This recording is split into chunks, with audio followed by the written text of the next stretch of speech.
ఆ కుక్క గబగబా వెళ్ళి ఆ ఆహారాన్ని భుజించింది. వ్రతనిష్ట గరిష్ఠుడైన ఆ బ్రాహ్మణుని పూజా విధానంతో జరిపిన బలి అన్నం కావడం వల్ల కార్తీక సోమవారం నాడు కుక్క ఆకలితో రోజంతా ఉపవాసం ఉండడం వల్ల శివపూజ పవిత్ర స్థానంలో ఆరగించడం వల్ల ఆ కుక్కకు పూర్వజన్మ జ్ఞానం ఉద్భవించింది. వెంటనే ఆ కుక్క, విప్రోత్తమ, నన్ను కాపాడుము అని మొరపెట్టుకుంది.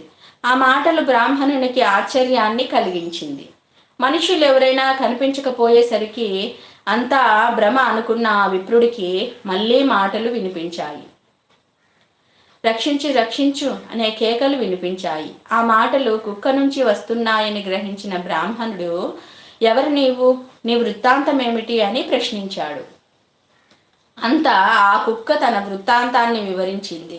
15 జన్మల క్రితం సద్బ్రాహ్మణుడి అయిన భార్య అయిన తాను వ్యభిచారం చేసిన తీరు, భర్తను చంపడం, వృద్ధాప్యంలో కుష్ఠవ్యాధితో దినదిన గండంగా బతికి చనిపోయిన తీరును,